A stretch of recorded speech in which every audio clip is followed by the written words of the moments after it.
আসসালামু আলাইকুম। আমিন শিপে আপনাদের সবাইকে স্বাগতম। আমার এই চ্যানেলটির মাধ্যমে যাবতীয় জমি পরিমাপগুলো শিখতে পারবেন। আজকের যে বিষয় নিয়ে আলোচনা করব, পর্ব 9, বৃত্তাবাস জমি সহজ সূত্রে পরিমাপ। এই ধরনের যদি জমি পাই বৃত্তাবাস আকৃতির, তাহলে আমরা কিভাবে পরিমাপ করব, এখানে কত শতাংশ জমি আছে, কত বর্গফুট জমি আছে, আমরা কিভাবে পরিমাপ করব সেই সম্পর্কে আলোচনা করব। এর আগে আমি সংজ্ঞাটা বলে নেই। দেখতে বৃত্তের মতন, যেমন এই পাশে চিত্রটা আছে বৃত্ত। বৃত্ত হলো গোলাকার, আর এইটা গোলাকার কিন্তু একটু ডিম্বাকৃতির মতন। যেমন দেখতে বৃত্তের মতো কিন্তু বৃত্ত নয়, সামান্য ডিম্বাকৃতির, তাকেই বৃত্ত বলে, এই বৃত্তাবাস বলে, তাকেই বৃত্তাবাস বলে। তাহলে এই বৃত্তাবাস জমিটা আমরা যেই সূত্র দিয়ে পরিমাপ করব সেই সূত্রটা জানতে হবে, বৃত্ত সম্পর্কে জানতে হবে। বৃত্ত সম্পর্কে জানলে আমরা বৃত্তব্যাস জমিটা পরিমাপ করতে পারবো। তাহলে বৃত্তের যে ভিডিওটা আমরা ইতিপূর্বেই ইউটিউবে আপলোড করেছি, আপনারা ইচ্ছা করলে দেখতে পারেন। তো এখানে যে আমরা বৃত্তাবাস জমিটা পরিমাপ করব যেই সূত্র দিয়ে, বড় অক্ষ গুণন ছোট অক্ষ, তাহলে আমরা এই ধরনের জমি যদি পরিমাপ করি তাহলে কিভাবে পরিমাপ করব?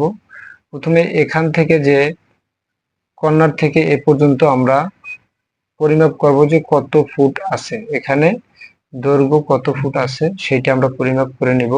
তাহলে এখানে আনুমানিক পেলাম, আমি মনে করেন 70 ফুট। এটা হলো যে বৃত্তর যে কেন্দ্রগামী যে ব্যাস আছে সেইটা হলো যে এই রেখাটা। তাহলে এখানে আছে হলে আমাদের 70 ফুট পেলাম। তা ঠিক এটার মাঝখান বরাবর আমাদের একটা পরিমাপ করতে হবে। যদি আমরা ফিতা দিয়ে আমরা এই গোল আকার ভাবে পরিমাপ করতে যাই তাহলে আমাদের ফিতা ধরা যাবে না আসলে। সেই জন্য আমাকে গড় করে মাঝখান থেকে আমাদেরকে ধরতে হবে। এখানে একটা পরিমাপ করতে হবে। এখানে পরিমাপ করে আমি আনুমানিক 20 ফুট পেলাম। এখানে আমি পেলাম 20 ফুট। তো এটা হলো এ বি সি, এইটাকে আমরা ডি ধরতে পারি। তাহলে এখানে পেলাম দৈর্ঘ্য যেটা বড় বাহু আছে, বড় অক্ষ যেটা বড় বাহু, এটা হলো পেলাম 70 ফুট। আর ছোট অক্ষ যেটা ছোট বাহু সেটা পেলাম আমরা 20 ফুট। তাহলে এটা পরিমাপ করা খুবই একটা সহজ এবং ছোট একটি অঙ্ক। যেমন একটা সূত্র দিয়ে আমরা এটা পরিমাপ করতে পারবো। আরো বৃত্তাবাস, অর্ধবৃত্তাবাস যেটা আছে জমি, সবগুলো জমি একই সূত্র দিয়ে আমরা পরিমাপ করতে পারবো। তাই এই যে সূত্রটা আমাদের অবশ্যই মনে রাখতে হবে এই বৃত্তাবাস জমি পরিমাপ করার ক্ষেত্রে। তাহলে সর্বপ্রথম আমাদের ক্ষেত্রফল নির্ণয় করতে হবে। ক্ষেত্রফল, তাহলে আমরা ক্ষেত্রফল হলো বড় অক্ষ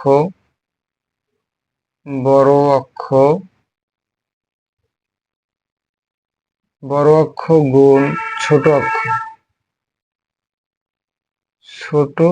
অক্ষ, বড় অক্ষ গুণ ছোট অক্ষ গুণ হলো 11,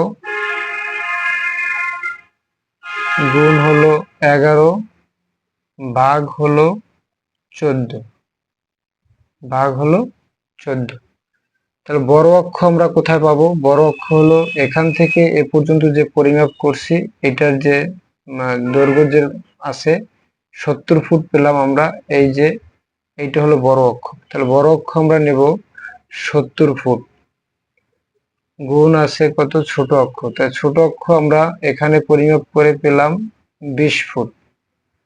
এই 20 ফুট নিলাম, পূরণ আছে 11, এই 11 নিলাম, ভাগ হলো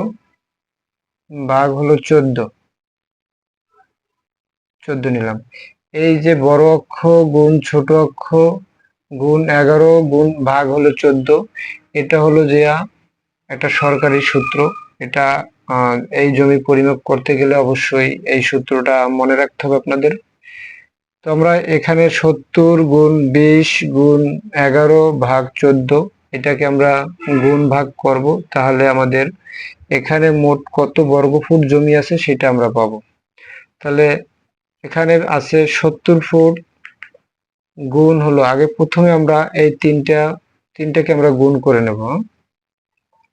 তাহলে 70 ফুট গুণ হলো 20 গুণ হলো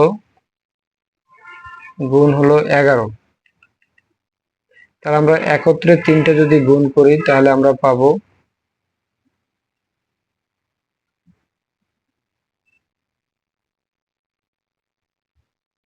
15,000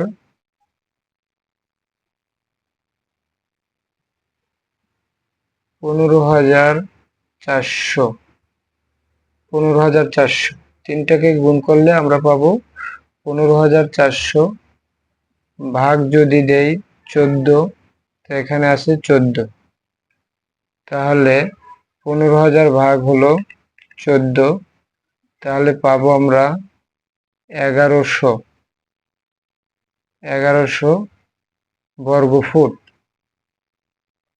এত বর্গ ফুট। তাহলে এই যে বৃত্তাবাস জমি, এখানে আমাদের 1100 বর্গফুট জমি আছে।